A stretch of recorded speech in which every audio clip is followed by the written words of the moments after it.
très belle introduction. Merci Enza pour cette invitation et puis merci à toutes et à tous. J'ai la chance de venir vous présenter effectivement presque mon dernier bébé. J'ai une fille entre-temps, née en plein Covid, donc ça n'est plus mon dernier bébé, mais c'est un bébé qui est important et qui est important parce qu'il s'inscrit clairement dans mon parcours. Moi j'ai commencé mes études à Lausanne, chez HEC, ce n'est pas très important. Mais au sortir d'HEC, je me suis dit, bon, qu'est-ce que je vais faire de ma vie? Je vais probablement un peu rester dans ce secteur d'activité. Je n'avais pas du tout à ce moment-là, j'avais 22 ans, pas du tout à ce moment-là l'envie de reprendre l'entreprise familiale.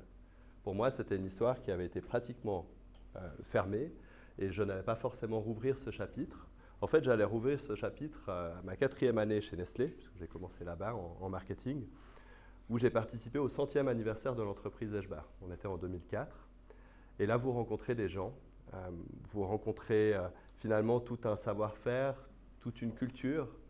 Et à ce moment-là, j'ai pris conscience que je ne pourrais pas échapper en fait, à ce destin-là, ou en tout cas que je ne pourrais pas faire comme si ça n'existait pas, et comme si finalement cet héritage qui avait été perduré au travers de 3 générations jusqu'à moi allait s'arrêter là. Parce que finalement, je suis le seul, j'étais le seul à ce moment-là à porter le nom Eschbar. Pratiquement le seul garçon, donc à ma naissance vécu par mon grand-père de manière complètement absurde, c'est-à-dire vécu comme le Messie, c'est lui qui va reprendre. Donc j'étais prédestiné et pour autant j'ai pris une voie assez différente. Et en reprenant finalement cette voie-là, on est en 2008, j'entre chez Eschbar. Finalement, le principal enjeu pour nous à ce moment-là, c'était plutôt de réfléchir à la façon dont on allait rénover des magasins qui, pour certains, étaient un peu poussiéreux, rénover l'image de marque, je venais du marketing chez Nestlé, et puis peut-être ouvrir à droite et à gauche des magasins dans des lieux comme Lausanne, dans des lieux comme Neuchâtel. Finalement, on parlait d'expansion géographique, on ne parlait pas d'online. Et à ce moment-là, moi-même, en 2008, je pensais qu'il serait très très compliqué de vendre des chaussures en ligne. Des chaussures, c'est des choses qui s'essayent, c'est des choses qui font mal, c'est le seul habit qui fait mal, c'est le seul habit qui est tellement mal taillé que quand vous achetez un 42 d'une marque, il correspond à un 44 d'une autre marque. Donc au final, j'étais assez d'accord avec la génération du dessus qui dirait on ne vendra jamais, jamais, jamais une paire en ligne. Impossible. Puis on a quand même commencé parce qu'on s'est dit on va tester. Finalement, l'entreprise avait fait de la vente par correspondance. On livrait des clients en 1950 en triporteur. On avait déjà essayé, évidemment c'était un gros échec. Et là on allait essayer une nouvelle fois, on est en 2010. Et en 2010, on commence à lancer notre premier site. On fait appel à une agence très réputée de la place, qui nous vend monts et merveilles. Et c'est un four complet. Temps de chargement d'une page moyen, environ 10 secondes. Donc quand vous attendez 10 secondes, puis que vous avez d'autres choix que d'attendre 10 secondes, finalement, très, très, très compliqué. Donc première expérience, évidemment, très douloureuse, mais une première expérience qui va nous apprendre, à moi évidemment, mais aussi à l'entreprise, à finalement considérer que ce monde-là n'est pas si éloigné. Alors au début, on le fait de manière très timide. C'est-à-dire qu'on le fait un peu dans notre coin. Moi, je suis le nouveau dans l'entreprise, je suis le bébé, j'ai encore du lait aux lèvres. Donc finalement, je vais proposer de ne pas communiquer là-dessus, surtout pas. Il ne faudrait pas que ça vexe les magasins, il ne faudrait pas que ça vexe la direction actuelle. Donc on le fait un peu sur le côté. Il nous a fallu 2-3 ans pour mettre sur nos vitrines commander en ligne. Et finalement, ce 2-3 ans, vous le multipliez par 2 et vous obtenez à peu près le temps qu'il a fallu à Zara pour le faire, le temps qu'il a fallu à H&M pour le faire. Finalement, on a tous vécu, tous les commerçants, sans aucune exception, avons vécu l'online comme un ennemi. Et on s'est réconcilié avec l'online au fur et à mesure, on s'est réconcilié avec l'online puisqu'on a vu que les clients commençaient à nous suivre, qui commençaient à lire nos newsletters, à cliquer sur des pages qui se chargeaient un petit peu moins lentement. On a vu finalement tout ce changement du comportement du consommateur, évoluant à une vitesse absolument folle. Ce changement, on peut le dater assez précisément. En fait, le départ du changement, on peut le dater assez précisément. C'est l'invention de ces horribles bébêtes qu'on a dans la poche, qui s'appelle un iPhone en 2007. Ce n'est pas l'invention d'Internet qui date de plus longtemps encore, c'est vraiment cette invention-là qui va faire en sorte que tout le monde a aujourd'hui une canne à pêche dans la poche, peut aller chercher n'importe quelle information. Et finalement, d'un monde où les magasins étaient le Graal absolu, avoir un magasin, vous vous rendez compte, sur les Champs-Élysées ou ailleurs, c'était le Graal, où on trouverait tous les produits, tous les assortiments. On est passé à des magasins qui en fait avaient des vraies limites, des vraies lacunes. Et aujourd'hui, la lacune dont je vais vous parler, c'est la lacune entre physique et online, qu'on a appelé digital, que j'appellerai omnicanal. Vous pouvez l'appeler de différents noms ou de no canal, mais c'est cette histoire-là que j'aimerais vous raconter aujourd'hui.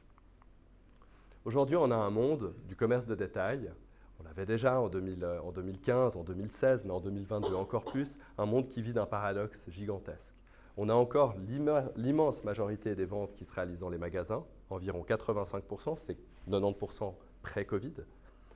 Mais on a beaucoup plus de visites en ligne, finalement beaucoup plus de produits qui sont vus en ligne que dans les magasins. Donc en réalité, ce qu'on voit, c'est l'avènement d'un consommateur qui, lui, est hyper connecté.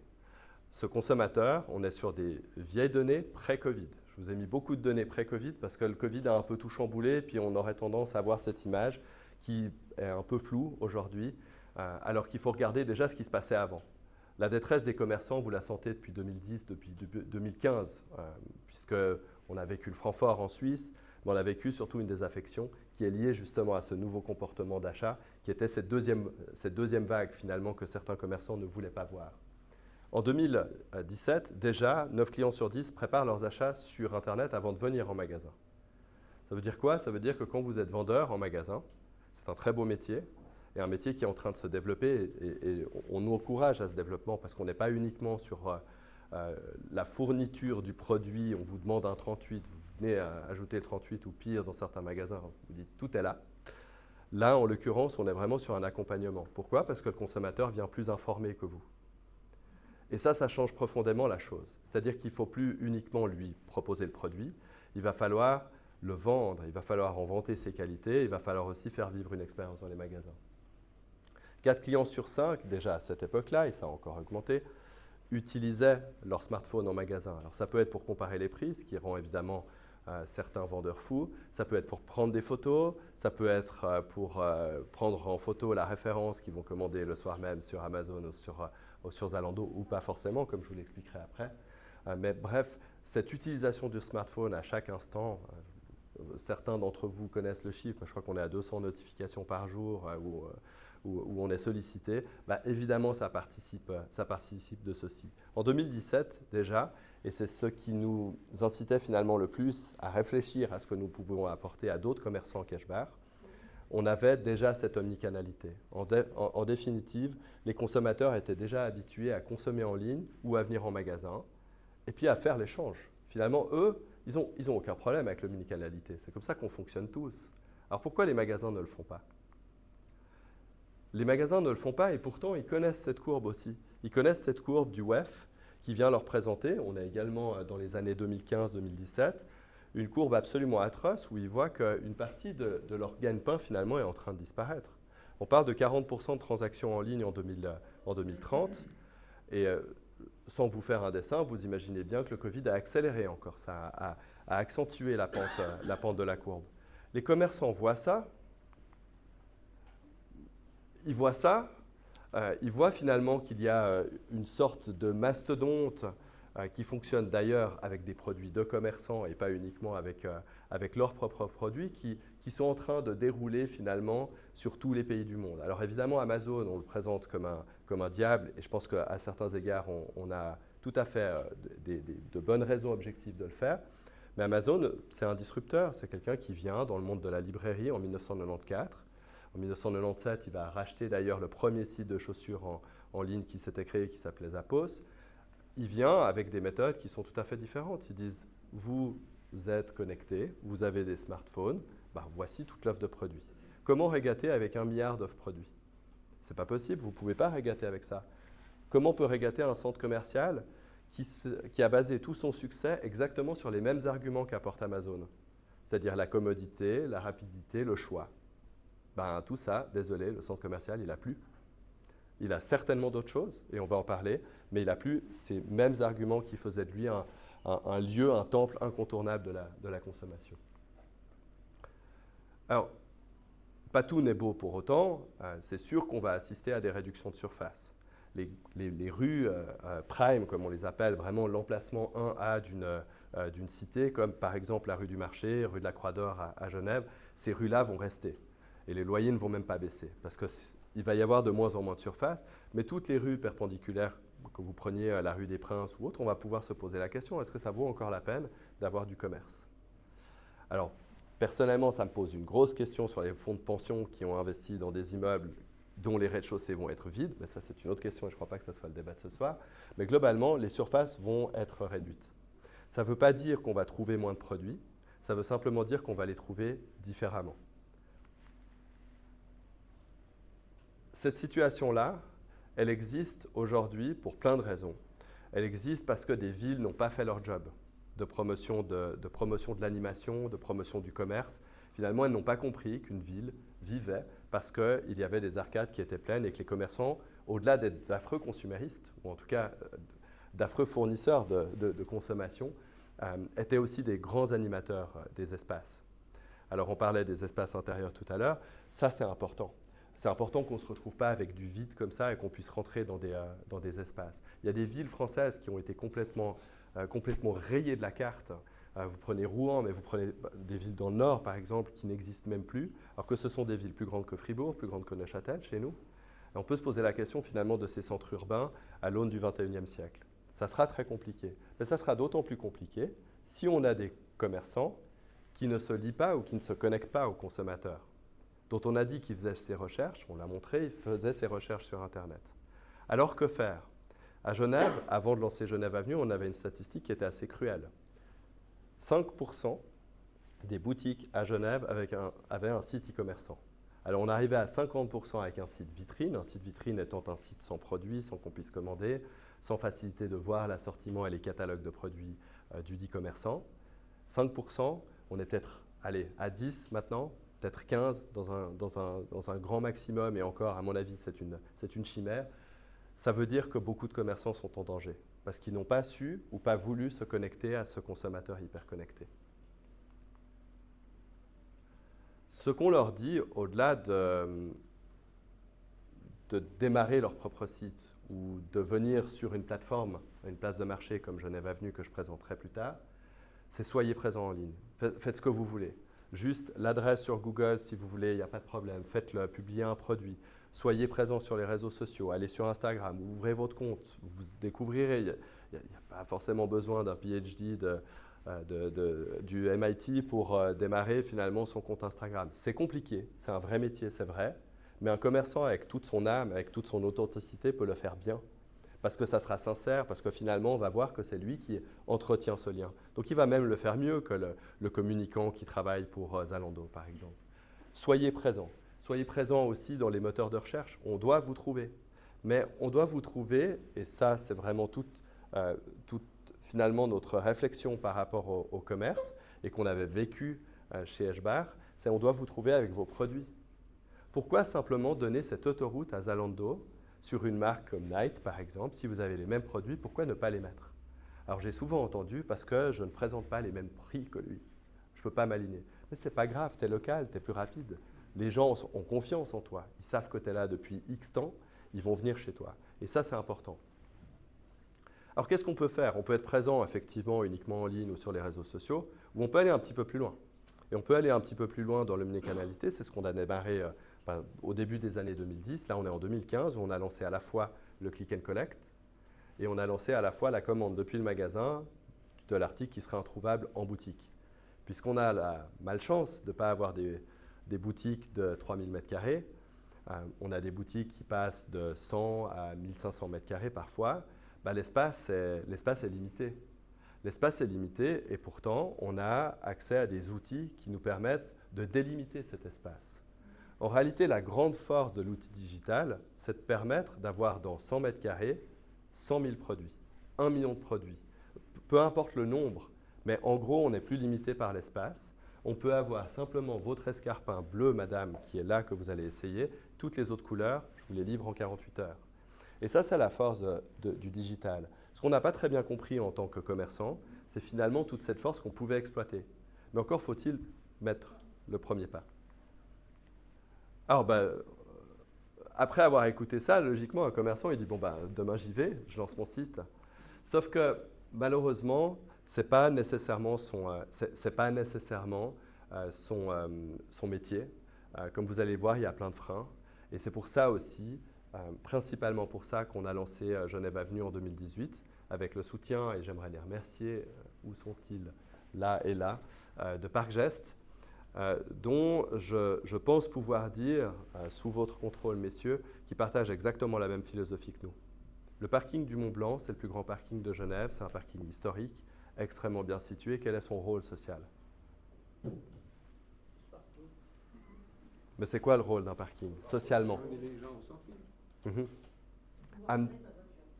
Alors, parquer sa voiture, mais pour faire quoi? Et c'est faire les magasins, faire du shopping, aller au restaurant, activités culturelles, travail, c'est tout ça. C'est un rôle social, le parking. On a tendance à l'oublier à l'ère de l'anti-bagnole totale. On a tendance à oublier ça. Vous verrez que je ne suis pas un pro-bagnole non plus, puisque je vous présenterai d'autres initiatives vraiment clairement en lien avec la mobilité douce.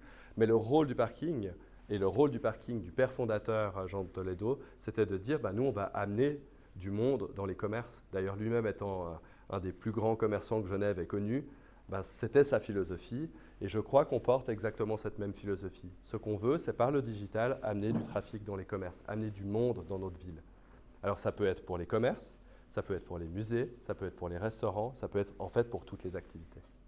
Mais encore faut-il un lieu digital où trouver toutes ces informations.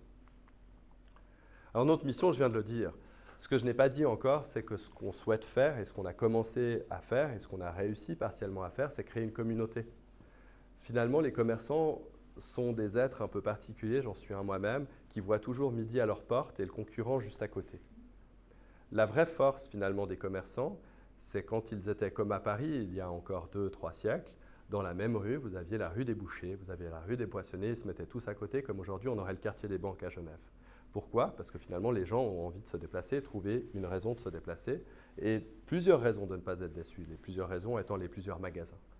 C'est exactement ce qu'on veut, c'est finalement créer cette communauté, faire comprendre aux commerçants de chaussures qu'il n'est pas mon concurrent, que je ne suis pas son concurrent, mais le concurrent, je l'ai montré avant. La réalité, c'est que si le digital écrase tout, si les mastodontes internationaux qui disposent de poches extrêmement pleines explosent tout, on n'aura plus forcément de commerce, et on n'aura plus de proximité, et on aura des villes qui seront moins animées. Donc nous, c'est vraiment de développer et de promouvoir cette communauté du commerce local, avant tout, et puis on va essayer de la connecter à ses clients, et on va la connecter comment? Dans une approche plutôt omnicanale. Ça ne veut pas dire qu'on ne veut pas faire du chiffre d'affaires online, mais ça veut surtout dire qu'on est là pour promouvoir et pour développer ce commerce-là. Amener du trafic dans les commerces, c'est notre ambition première. Alors c'est ce qu'on a commencé à faire, hein. Là vous avez un exemple, et c'est ce qui va tout changer finalement entre un Amazon ou un Zalando qui est purement digital ou un réseau de magasins qui serait purement local. Finalement on ne va pas le trouver. Et on va s'arrêter à ça. On va s'arrêter à un point sur la carte, point Google, je cherche où il est, très bien. D'accord, mais il a quoi? Est-ce que je me déplace? Est-ce que ça vaut la peine? Ce qu'on a créé comme processus, finalement, c'est un processus où vous voyez les produits qu'il a. Et là, vous pouvez même le réserver, donc faire un click and collect. Donc en gros, on passe d'un point sur la carte à un produit réservé. On a développé passablement de modes de livraison, mais on est toujours parti du principe que ce n'était pas à nous de décider. En fait, nous, on est un peu des passeurs de plats ou des traducteurs de digitalisation, si vous voulez bien. On est là pour permettre à des consommateurs de consommer de la manière dont ils souhaitent consommer. Et en l'occurrence, ce n'est pas à nous de dire si un consommateur doit se déplacer dans le magasin, s'il doit réserver un article, prépayer ou se le faire livrer à la maison. Donc on a vraiment laissé toutes les options aux commerçants de dire, moi j'offre 3 modes de livraison, ce qu'évidemment un Zalando ou un Amazon ne peuvent pas faire, et ce qui rajoute cette proximité. Parce que la livraison rapide, c'est un peu le gros mensonge d'Amazon. Si vous voulez une livraison rapide, vous prenez le 25 qui vous ramène en ville, les magasins sont encore ouverts, c'est la nocturne, et dans 10 minutes, vous avez votre produit. Ça, c'est de la livraison rapide. Sauf que le commerce ne sait pas se vendre ou ne veut pas se vendre. Arrive mars 2020, et puis mars 2020, alors à la fois, je pense pouvoir dire que c'est la période la plus excitante de ma vie, mais à la fois, ça courait vraiment dans tous les sens. Eschbar, à ce moment-là, était en pleine liquidation de son magasin principal à la rue du Rhône. Donc évidemment, magasin fermé, liquidation avortée. Travaux dans la rue du Marché pour notre futur flagship, comme dirait une marque de luxe, ce que nous ne sommes évidemment pas. Mais notre principal magasin était en plein travaux. Les employés de l'État avaient bien envie de nous fermer le chantier, ce qu'ils ont fait 2 fois. Bref, une période assez dense. Et pendant ce temps-là, on se dit, en fait, les commerçants, c'est maintenant qu'ils ont besoin de nous. Parce qu'on a déjà 80, 90 commerces qui sont en ligne avec leurs assortiments de produits. On voyait que tout soudain, on commençait à vendre des livres d'école, de notre assortiment Payot, 80 000 produits, donc quelque chose d'assez costaud. On approchait de Pâques, donc on vendait du chocolat, mais en gros 30, 40, 50 commandes par jour. Puis là, on se dit, qu'est-ce qu'on peut faire? Les clients nous appellent, puis nous disent, il faut que vous fassiez de la livraison. Il faut savoir que nous avions toujours exclu de proposer un service de livraison. Nous, je l'ai dit, on était un passeur de plats. Donc, on allait travailler avec une société qui ferait de la livraison, mais en fait, c'était au commerçant de se débrouiller pour lui-même gérer sa livraison. Puis là, on nous dit non, ça, c'est plus possible. On est approché par Pierre Maudet, qui nous dit les taxis n'ont pas de travail en ce moment. Est-ce qu'il y a quelque chose à faire? Puis on dit évidemment qu'il y a quelque chose à faire. Donc, on a mis en place quelque chose de complètement foutraque, je n'ai pas de problème avec le mot, où on a commencé à livrer les courses par taxi, où les taxis étaient payés correctement. Ils faisaient des livraisons de 5 adresses à chaque fois, puisqu'ils ont des gros coffres, donc ils ont de la possibilité. En plus, ils livrent vite, parce qu'il n'y a personne sur les routes. Et on a commencé à mettre en place ce système où, progressivement, on a intégré davantage de commerçants. On s'est retrouvé assez vite avec à la fois la volonté de développer un peu l'assortiment et le catalogue de produits, mais à la fois développer les services. On discute avec Manor, qui n'a pas de système de livraison food, alors que Coop, Migros n'arrivaient pas à livrer en moins de 3 semaines, si vous vous en souvenez. On va les voir, on transforme leur sous-sol.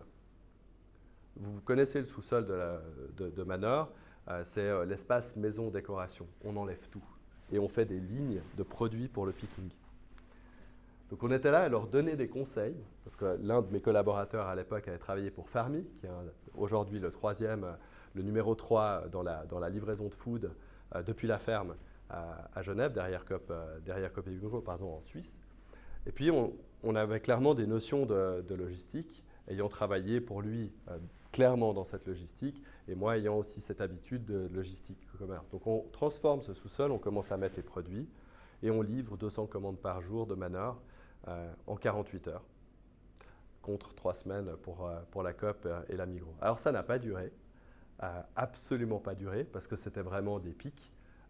Souvenez-vous, on était, pour certains d'entre nous, presque comme en danger. Finalement, on ne savait pas si on avait le droit de se serrer la main, de se faire des bisous. Bref, on ne savait pas très bien ce que ferait cette maladie. Et la peur a fait que les gens commandaient comme des fous en ligne. Et là, on était là pour les commerçants, avec un gros pic des ventes. On a même développé un stock dans le 6e étage de la rue du Rhône qui était en train de se vider. Donc, on a commencé à gérer un rôle finalement d'une plateforme e-commerce de A à Z, alors que, comme je vous l'ai dit, on voulait juste être une place de marché, nous n'avons rien demandé d'autre. Évidemment, pendant tous les mois d'été, on continue à développer la plateforme, on apprend beaucoup de ce qu'on fait, parce qu'évidemment, on a fait plein d'erreurs pendant cette période-là. Tant vous devez prendre des décisions rapides, pas toutes les décisions rapides ne sont les bonnes, certaines sont excellentes. Par exemple, commencer la livraison, c'était une bonne décision, mais pas de n'importe quelle manière. Et pas finalement faire en sorte que le client ait des frais de livraison qui soient trop élevés. On a appris de ça, on a travaillé sur l'expérience utilisateur de la plateforme. Et puis pendant tout ce temps-là, étant commerçant et assez durement frappé parce que les aides de l'État étaient parfaitement insuffisantes, l'État n'a jamais compris que finalement un stock, c'était de l'argent qui avait été sorti de l'entreprise et qui ne pourrait pas se vendre, surtout dans la mode. Parce que si la mode passe, votre paire de sandales, en hiver, elle ne sert à rien du tout. On a eu vraiment beaucoup de peine à faire comprendre ça. D'ailleurs, je crois qu'ils n'ont toujours pas compris. Je dois très mal m'exprimer. Mais globalement, on arrive à un système où les commerçants vraiment tiraient la tête. C'est pour ça qu'on est allé voir successivement la ville, le canton, la ville, le canton, la ville, le canton, pour leur proposer un système de bons à la consommation. Et c'est comme ça qu'est née l'opération Bons Solidaires, qui a été menée par la ville. On a pu proposer vraiment un système en 1 semaine et demie, vote parlementaire pour avoir un système de soutien au commerce. 1 semaine et demie après, on était live et on commençait à vendre les premiers bons. Et certains commerçants, dont certains j'ai vu hier, nous ont dit suite à cette opération, mais en fait, vous m'avez sauvé, moi, même pas mon entreprise, mais vous m'avez sauvé moi, parce qu'il n'y avait rien, on ne touchait pas d'aide. On fermait à nouveau en novembre alors que les autres cantons de Suisse étaient ouverts. Bref, le commerçant est très prompt à se plaindre, moi le premier, j'en suis désolé. Mais globalement, on était vraiment sur un schéma où il y avait besoin de relancer cette consommation, ils avaient besoin de cash. Et le système qu'on a créé, je vous le présenterai un petit peu après. En même temps, on commence à se lancer dans la vente de bons B2B. On se dit, on a une communauté à offrir en fait. Cette communauté de 200 commerçants, on peut la mettre à disposition des entreprises. Les entreprises ont envie peut-être de faire des cadeaux de Noël. Il n'y a pas forcément de pot de Noël qui est possible dans ces circonstances sanitaires. Donc on va essayer d'offrir quelque chose en plus et puis de créer un bon qui soit vraiment un bon local qui puisse être consommé dans les différentes enseignes. J'en parlerai un peu après. Bon solidaire, pour faire vite. On a distribué en l'espace de 3 mois 24 millions de francs aux commerçants. Et on a monté un système, parce qu'on était conscients nous-mêmes de la difficulté d'avoir de la trésorerie, un système en fait où les bons étaient payés chaque semaine. Donc ce n'est pas la consommation du bon qui déclenchait le paiement, c'était l'achat du bon. Si bien qu'à la fin de l'opération, le 25 février, 3 jours avant, parce qu'on avait dépensé tout le budget de l'État, le 25 février, on a mis environ 15 jours à payer l'intégralité des montants qu'on devait aux commerçants. Donc au 10 mars, ils avaient tous leur argent sur leur compte, alors qu'ils n'avaient pas encore sorti la marchandise. On a été approché ensuite par le canton pour gérer l'opération Bon du Terroir. Bon du Terroir, je ne sais pas si ça vous dit quelque chose, c'est une opération en soutien des producteurs locaux, même topo, sauf que là en plus ils ont rajouté un 10% de supplément pour les producteurs. Et là c'est aussi, je crois, une assez jolie opération populaire. Elle n'est pas de nous du tout, donc je le dis avec d'autant plus de facilité. Belle opération pour soutenir les producteurs locaux. Là, on est dans la deuxième phase, puisqu'il restait un petit peu de budget, au contraire des bons solidaires, pour terminer finalement ce soutien aux producteurs locaux. Aujourd'hui, on a déjà distribué pour 8 millions de francs à des producteurs, surtout du vin, bizarrement. Mais beaucoup de producteurs locaux, finalement, ont bien bénéficié de ces opérations-là. Alors évidemment, ça transforme une plateforme comme la nôtre, ce n'est pas sans créer des difficultés. Parce que tout d'un coup, vous passez d'une petite start-up qui fait 5 ventes par jour, je schématise à peine, avec 2 personnes, et puis tout d'un coup, vous devez verser chaque semaine, faire des contrôles comptables, et puis verser X millions chaque semaine. Donc ce n'est pas simple. Ce n'est pas simple de renseigner une base de données clients qui a été revue de fond en comble. Avant les bons solidaires, on avait 1500 clients en base de données, après les bons solidaires, on en avait 19 000. Donc ce n'est pas tout à fait pareil. Notre mission première, je l'ai dit, c'est la promotion et c'est le développement de cette communauté. Et pour avoir une communauté, on ne va pas développer que des offres prix. On en a fait plein, des offres prix. On a fait la plus grande vente privée jamais organisée avec 100 commerces qui proposaient justement des prix terribles dans des périodes faibles, parce que ça ne sert à rien de donner des prix pendant les périodes fortes. Ça, on a un peu de la peine à le faire comprendre, mais globalement, on a commencé à travailler en partenariat avec de superbes institutions publiques. Je veux nommer Uniréseau, qui a compris que pour vendre davantage d'abonnements dans le futur, ils avaient intérêt à ne pas rester focalisés sur les pendulaires. Les pendulaires étant moins nombreux, à cause du télétravail, ils vendent moins d'abonnements. Donc ils ont un problème. Et pour régler ce problème, rien de tel que d'augmenter finalement la part de transport dit loisir, finalement le déplacement de loisirs grâce à leurs abonnements. Donc ils nous ont approchés, puis là pareil, on avait comme avec le parking, on avait les mêmes ambitions. Finalement, développer quelque chose en mobilité douce, en slow shopping si vous préférez. Et ce qu'on a développé, alors là pour cette période de novembre, c'est un jeu pour essayer d'animer un petit peu Genève, pour aller chercher, si vous connaissez Pokémon Go pour certains d'entre vous, on va aller utiliser son smartphone, technologie qu'on connaît bien, pour aller télécharger des aigles typiquement genevois. Vous voyez Georgette Royaume, vous voyez Mouette et Cardon, vous voyez Jasmine de Gamay. Bref, faire jouer un peu, amener un peu de rire pendant cette période-là. Et puis surtout, de la fréquentation des commerces. On aura 140 bus qui seront décorés avec l'opération. Et puis finalement, on se réjouit de ce pouvoir public qui investit enfin dans le commerce. Parce que, je l'ai dit au début, le commerce, évidemment, c'est du privé. Donc on ne le touche pas. Et en plus, c'est du consumérisme. Donc politiquement, ça peut être un peu mal vu. Pourtant, ceux qui nous ont le plus suivis depuis le début, c'est la ville, plus que le canton, ou alors c'est institutions parapubliques comme Uniréseau. Donc, je les remercie du fond du cœur ici. On a aussi une assez grosse force de frappe. Aujourd'hui, on a 40 000 clients en base de données. Ces 40 000 clients, on peut les informer sur ce qui se passe de bien dans leur commerce. Mettre en avant tel ou tel type de commerce. On a fait le calcul. Chaque commerce qui est sur la plateforme aujourd'hui avec un assortiment a 10 000 vues newsletter par année et a 10 000 vues sur ses propres produits sur le site. C'est 20 000 vues qui sont quasiment gratuites, qu'il n'aurait jamais autrement, même s'il devait développer son propre site. On veut aller plus loin. On ne veut pas s'arrêter aux produits. Les produits, pour nous, c'est clairement le point de départ. C'est le fait de dire, on a créé la communauté, et comment on arrive à créer la communauté? On va digitaliser les commerces. Et puis, en digitalisant les commerces, on va essayer d'offrir 2-3 services autour. Mais là, on est même passé au-delà. C'est la communauté, finalement, que nous avons, des 40 000 membres, Genève Avenue, qui nous permet aujourd'hui de lancer un programme de fidélité multi-enseigne. On a la communauté de commerçants et la communauté de consommateurs. Faisons-en quelque chose ensemble. Et finalement, on est tous localistes. On a tous envie de consommer local, sauf que le localisme, ce n'est pas quelque chose qui se décrète, c'est quelque chose alors qui peut se dire, mais c'est assez rarement suivi d'effet. C'est bizarre le nombre de plaques suisses qu'on voit sur les parkings de centres commerciaux en zone frontalière. Hein. C'est bizarre le nombre de personnes qui vous disent acheter local puis qui finalement vont acheter sur le site international. Il faut que ça change. Et pour faire changer les choses, il faut, selon nous, apporter une carotte. Ça ne peut pas être simplement qu'une injonction, comme ça, consommer local. Il faut consommer local, mais avec une carotte. Et c'est ce que nous avons créé, là, par exemple, en consommant local. Au final, vous pouvez avoir une Raymond Weil gratuite. Vous pouvez avoir un café gratuit si vous arrêtez un peu avant. Parce que comment ça va marcher? On va avoir chacun sa carte de fidélité locale. Elle existe déjà d'entre vous. Pour ceux d'entre vous qui ont déjà un compte Genève Avenue, ils ont déjà ça. Vous la présentez aux commerçants en physique. C'est valable évidemment en ligne, mais c'est surtout physique. On veut du physique.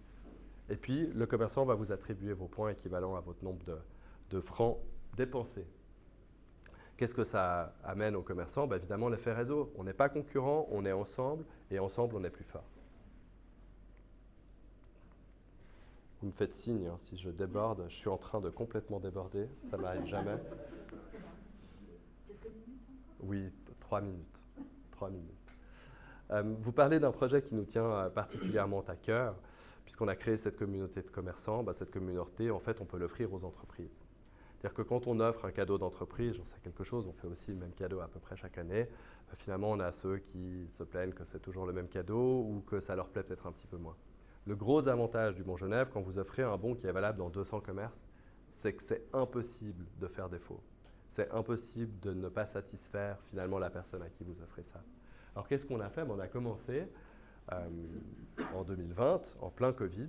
On a eu des grosses institutions, des institutions comme les HUG par exemple, qui sont venues nous trouver, qui nous ont dit est-ce qu'on peut faire un bon? Au début, on était bon. C'est quoi ce projet? C'est pas technologique, c'est pas terrible. Donc, est-ce qu'on va le faire? Évidemment, on l'a fait. Et puis, ça s'est développé, le mot s'est donné, et on a eu de plus en plus de belles entreprises qui nous ont suivis, 2020, 2021, 2022 aussi. La campagne bat son plein maintenant. Donc, c'est vraiment une jolie chose qu'on peut personnaliser. Si jamais je passe un message tout à fait publicitaire et honteusement commercial, mais c'est quelque chose qu'on peut faire. On choisit le montant, et après, c'est très simple. Les commerçants, Payot, Manor, Bon-Génie, etc., vont l'accepter dans leur commerce. Je cite Payot, Manor, Bon-Génie, parce que c'est ceux qu'on regarde, c'est ceux qu'on connaît. Mais après, il y a tous les petits commerces qu'on peut connaître et qui ont des très, très, très belles choses à offrir, évidemment. Quelques chiffres sur Genève Avenue. Donc 40 000 clients, dont 32 000 abonnés qui lisent très assidûment nos newsletters. Donc on arrive à faire passer des messages.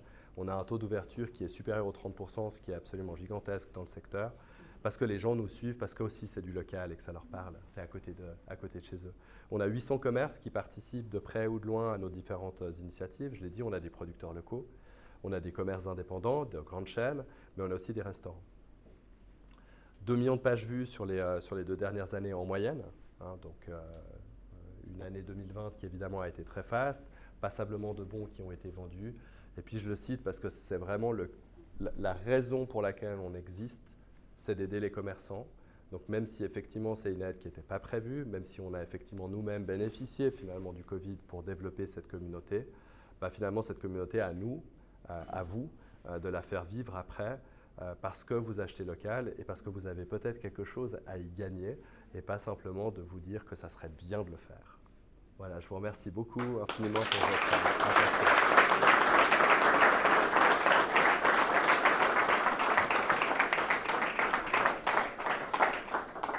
C'était 3 minutes. Merci beaucoup. On lance les questions? Avec plaisir. Alors, quand la première tarde à venir, qui a des questions? Merci de dire qui tu es. Brève question pour des courtes réponses. Comme ça, on peut faire intervenir tout le monde. Merci. Dario Bello. Et là, vous avez fait une première conversion. Là, il y en a une deuxième qui arrive à grands pas.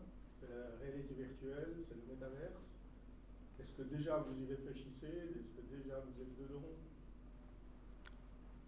Oui, personnellement, j'y réfléchis beaucoup parce que ça me fait très peur, je vous le dis. J'ai l'impression qu'on va faire vivre nos enfants dans une sorte de réalité parallèle comme s'ils étaient assez bien ancrés. Ça, c'est ma vision des choses, mais sans connaître bien la thématique. Donc, pour la connaître bien, oui, je me renseigne de plus en plus. Après, en faire quelque chose pour un multimarque, par exemple, si je parle d'Eshbar, c'est probablement plus compliqué que lorsque vous appelez Nike et que vous pouvez fournir un peu le token qui vaut quelque chose vraiment. Pour nous, en tant que multimarque, ça sera probablement plus compliqué. Je me suis fait conseiller par une personne qui a écrit un livre là-dessus, Pierre Berenanes, que vous connaissez peut-être.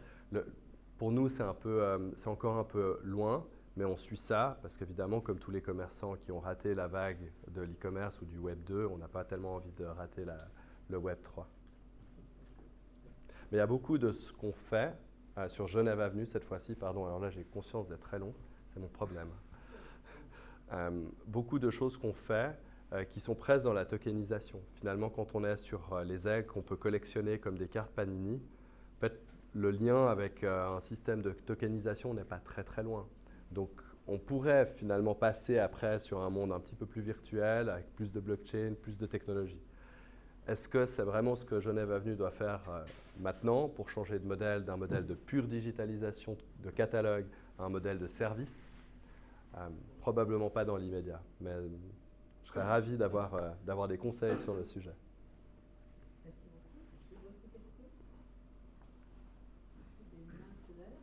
Merci de dire qui vous êtes. Tobias Radi. Et la question est, comment Genève Avenue peut finalement rivaliser avec des grandes institutions telles que Amazon, Zalando, sur la présence médiatique? Parce qu'on sait que l'humain est très subjugué par l'inconscient.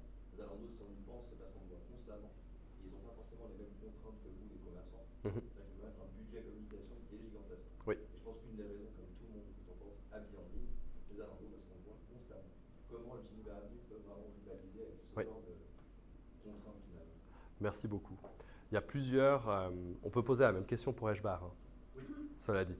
Sauf qu'Eshbar n'a pas l'avantage de Genève Avenue. Pourquoi? Parce que là, on a une variété. En fait, nous, on a 200 000 produits sur la plateforme environ. Ça va de l'épicerie jusqu'aux livres, aux produits pour animaux, en passant par à peu près tout. Donc, en gros, ça représente le local. Mettons le scénario idéal où on a les commerçants qui jouent vraiment le jeu, qui se servent de l'outil, qui communiquent sur l'outil. La puissance de feu que vous avez, finalement, une année sur l'autre pour une petite région, elle n'est pas si éloignée de celle que pourrait avoir un Zalando. Ça, je pense que c'est le deuxième point. Et puis enfin, le troisième point, c'est tous les avantages du physique. C'est de pouvoir toucher les produits, de faire connaître évidemment en amont de la visite à tous ces commerces pour qu'ils soient effectivement fréquentés. Mais une fois qu'on est dans le commerce, on reste dans une expérience qui est sensorielle. Alors, je veux bien que Zalando va inventer un casque à un moment donné pour vous faire vivre les produits. Ça va arriver. Mais à un moment donné, ce que les gens ont retrouvé post-Covid, et ça on l'a vu, c'est le lien social. Et le lien social avec sa ville. On est d'ici, on consomme là et on veut les soutenir et eux aussi vont nous soutenir en nous faisant découvrir certaines choses. Moi, je crois profondément à ça. Je suis peut-être complètement faux dans ma stratégie. Alors, je le serai à la fois pour Eshbar et pour Genève Avenue, ce qui est tout à fait possible, je ne l'exclus pas. Mais je crois au physique et je crois que les êtres humains ont besoin de se réunir comme aujourd'hui. Vous n'avez pas fait un Teams. Vous auriez pu faire un Teams ou un Zoom aujourd'hui pour ça. Mais on en a tous assez. Et en fait, ce qu'on redécouvre, c'est ça, c'est le fait de vous avoir à moins de 10 mètres de moi, d'avoir une question intelligente qui m'est posée et de pouvoir tenter d'y répondre. Et je crois qu'on a besoin de ça. Merci beaucoup. Fabio. Vous dites justement, pour rebondir là-dessus, le physique, on a tous besoin de ce lien social, mais on a tous un peu quand même ce raccourci d'aller sur ces sites justement pour aller comparer les prix, ce qui est un peu une réalité, mais est-ce que l'avenir du physique, il n'est pas justement lié au service qu'on va retrouver dans cette boutique et dans le commerce? Et comment est-ce que les vendeurs, vous disiez avant justement, l'acheteur est presque plus connaisseur que le vendeur, comment est-ce que du coup, est-ce que c'est toujours un vendeur ou est-ce que c'est une personne de service qui vient accompagner, ou comment vous imaginez l'avenir justement de ce côté-là? Ouais, c'est une très bonne question. Certains parlent de vendeurs augmentés. C'est évidemment absolument atroce, hein. Mais ça représente quand même un peu ce que c'est. C'est-à-dire que ce sont des facilitateurs, les vendeurs. C'est quelqu'un qui va à la rigueur vous trouver tous les produits. On pourrait très bien imaginer un système où vous avez une boutique, vous avez vos produits, très bien, mais ce n'est pas vos produits. Vous êtes en pure marketplace physique, c'est-à-dire que c'est les produits d'autres marques. Alors on peut appeler ça pop-up, ou on peut appeler ça Galerie Lafayette si vous préférez, ça marche aussi. Puis vous avez un facilitateur au milieu qui va vous dire, moi je suis incapable de vous dire non, posez-moi une question. Vous voulez ce produit? Bien sûr.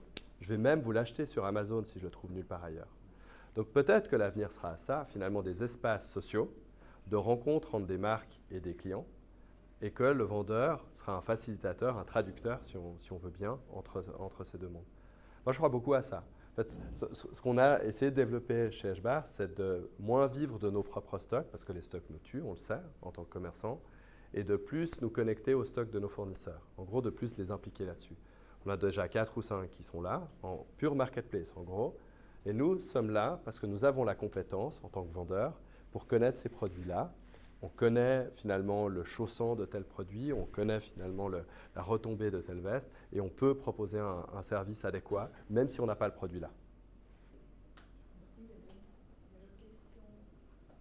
Oui, alors Henri Berthelet, la question c'était, il y a eu les retours maintenant sont payants, plus de gens, sociétés font payer les retours, est-ce que ça joue, est-ce que ça va jouer, est-ce que ça joue déjà sur les fréquentations de l'achat de tabac? Alors, je n'ai pas les chiffres de Zalando, c'est principalement Zalando qui a commencé à mettre des retours payants pour les mauvais retourneurs. C'est-à-dire, on a des clients Zalando qui achètent et 80% ils le retournent. Donc, ça fait des années maintenant que Zalando met une sorte de punition pour les personnes qui veulent retourner gratuitement. Nous sommes toujours au retour payant. Pour Genève Avenue, c'est simple, c'est du retour en boutique. On ne veut pas de retour, alors le client paye son retour, mais on veut pas de retour. On a beaucoup d'alimentations où il n'y a évidemment pas de retour, des livres où il n'y a pas de retour. Donc le taux de retour, il est super faible en boutique. Mais c'est un gros enjeu. Alors, je peux parler d'Eshbar. Eshbar, on se pose la question de savoir si on ne va pas rendre la livraison quand même payante jusqu'à un certain montant. Parce que de livrer une paire de pantoufles à 29 francs et d'avoir un retour, on comprend bien qu'avec les 6 francs aller, 6 francs retour de frais de poste, on ne rentre pas dans nos frais. Donc de plus en plus, on va être sur des modèles payants, mais je pense que chaque enseigne décidera de ce qu'elle propose à ses clients. Le modèle suivi par Zalando, nous, on l'observe vraiment de relativement près, parce que finalement, quand vous êtes un client VIP, vous avez toujours tout gratuit. Puis quand vous êtes un client un petit peu moins fréquent, vous avez des choses qui sont payantes. Je ne sais pas si tout le monde le fait au même moment, est-ce que ça va vraiment casser l'online? Je n'ai pas l'impression, je pense que c'est vraiment lié à la facilité que vous évoquiez. Celui qui est là, qui écoute cette conférence et qui se dit qu'il veut finaliser un achat, c'est plus facile maintenant que de prendre le 25, comme je l'évoquais tout à l'heure. Vous en pensez quoi? Justement, je pense que ça peut être un frein énorme. Après, je n'avais pas identifié que c'était que Zalando. Il me semblait que c'était… H&M le fait.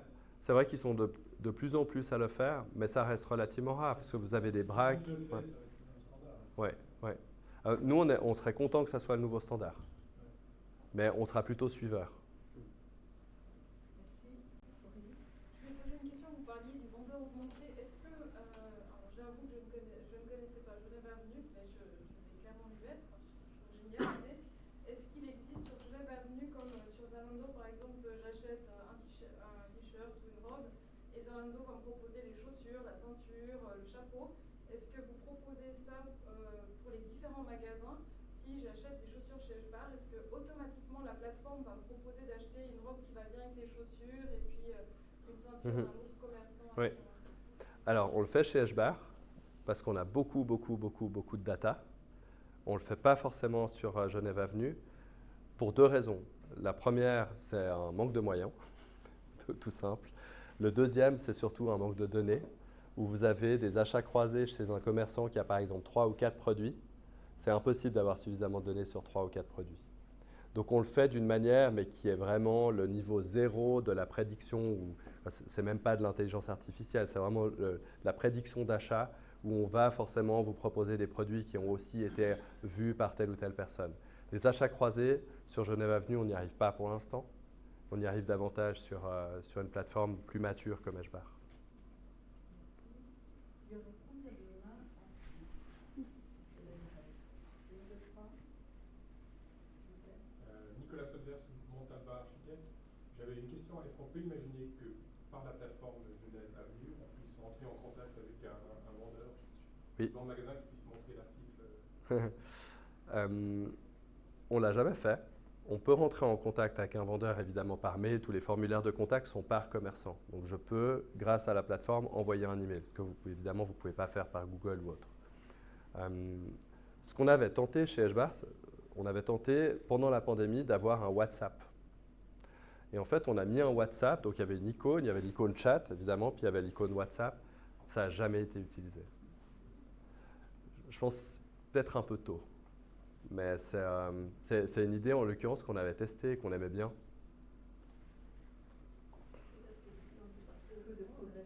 Pardon? Peut-être que le client n'était pas trop au courant.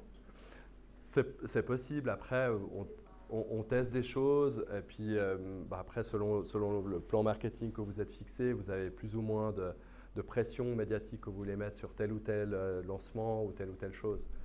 C'est vrai que l'icône est restée pendant suffisamment longtemps et je pense qu'on a eu un appel en tout et pour tout. C'était en Covid, hein, donc c'est aussi un peu différent. Si vous ajoutez ça au commerçant, ça pose une autre question. Le commerçant est encore un peu l'ennemi du smartphone et de la technologie. Donc le petit commerçant qui se plaint déjà de ne pas avoir assez de temps pour ses clients, le fait de décrocher un WhatsApp et de commencer à montrer, je suis peut-être encore un peu tôt. Déjà, merci beaucoup pour la très intéressante présentation. Est-ce que vous avez des ambitions de répliquer ce modèle sur d'autres villes, genre Lausanne Avenue, Neuchâtel Avenue? Je sais que c'est très lié au local, donc je ne sais pas, je pose la question. Ou est-ce que le projet n'est pas encore à maturité pour pouvoir répliquer ce modèle sur d'autres villes? Alors, je pense qu'il l'est maintenant. Parce que la plateforme, ça fait 5 ans qu'on la développe.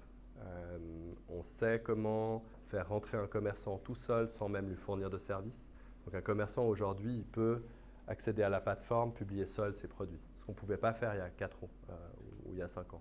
Il y a 4 ans ou 5 ans, on avait besoin d'un temps invraisemblable, pas une semaine, mais en tout cas 3 jours par commerce pour gérer les flux produits, lui demander de s'assurer que les photos étaient dans le bon ordre. Bref, il y avait pas mal d'explications.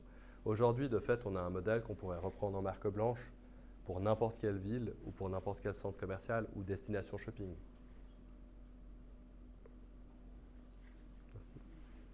Que de projets encore à venir. Manuela?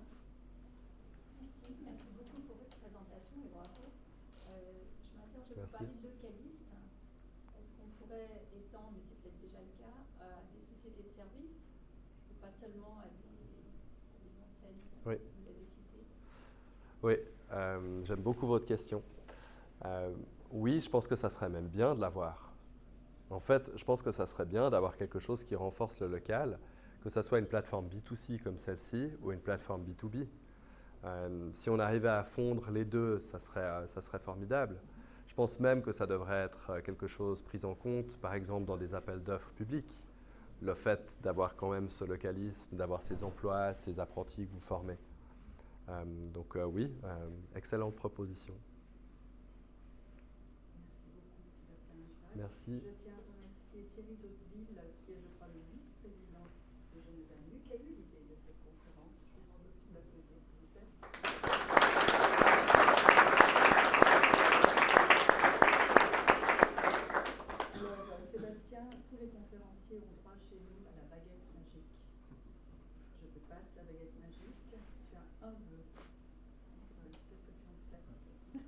Un vœu, tout compris. Ouais. Je me souhaite un bel équilibre entre ma vie de famille, ma vie professionnelle et tous les projets que j'ai envie de réaliser. Il me manque un peu de temps.